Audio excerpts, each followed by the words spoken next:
வெளிநாடுகளில் தடை செய்யப்பட்டு இந்தியாவில் விற்கப்பட்டு வரும் பொருட்கள் பற்றி நாம் இப்போது பார்க்கலாமா? லைஃப் பாய் சோப். உங்களுக்கு ஒன்று தெரியுமா? நாம் பயன்படுத்தும் லைஃப் பாய் சோப்புகள் வெளிநாடுகளில் சருமத்திற்கு மிகவும் தீ விளைவிக்க கூடியது என்று தடை செய்யப்பட்டுவிட்டது. மேலும் இது வெளிநாடுகளில் ஒரு சில மிருகங்களை சுத்தம் செய்ய பயன்படுத்தப்பட்டு வருகிறது என்பதுதான் குறிப்பிடத்தக்க ஒரு விஷயம்.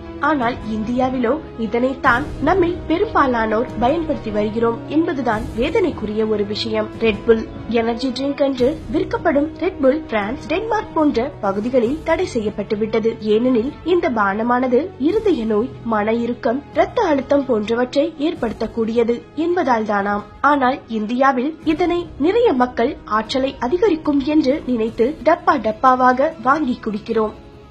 டிஸ்பிரின். இந்தியாவில் விற்கப்படும் வலி நிவாரணி மாத்திரைகளில் ஒன்றுதான் டிஸ்பிரின் என்னும் ஆஸ்பிரின். இதனை பெரும்பாலான வீடுகளில் காணலாம். ஆனால் இந்த மாத்திரை வெளிநாடுகளில் தடை செய்யப்பட்டுவிட்டது. ஏனெனில் இதனால் உடல் நலம் மிகவும் மோசமாக பாதிக்கப்படுகிறது. ஆனால் இந்தியாவிலோ இது இன்னும் விற்கப்படுகிறது. ஜெல்லி மிட்டாய். இந்த வகையான மிட்டாய்கள் அமெரிக்கா, கனடா மற்றும் ஆஸ்திரேலியா போன்ற நாடுகளில் இருந்து இறக்குமதி செய்யப்படுவதில்லை. ஏனெனில் அங்கு இந்த வகை மிட்டாய்கள் தடை செய்யப்பட்டுவிட்டது. இதற்கு காரணம் இந்த வகை மிட்டாய்கள் குழந்தைகளுக்கு தீவிர சுவாச பிரச்சனைகளை ஏற்படுத்துவதாக பல ரிப்போர்ட்டுகளில் தெரிய வந்துள்ளது. ஆனால் இவை இந்தியாவில் ஏராளமாக விற்கப்படுகிறது. Kinder Joy chocolate. இந்தியாவில் குழந்தைகள் கிண்டர் ஜாய் சாக்லேட்டை தான் அதிகம் விரும்பி சாப்பிடுவார்கள்.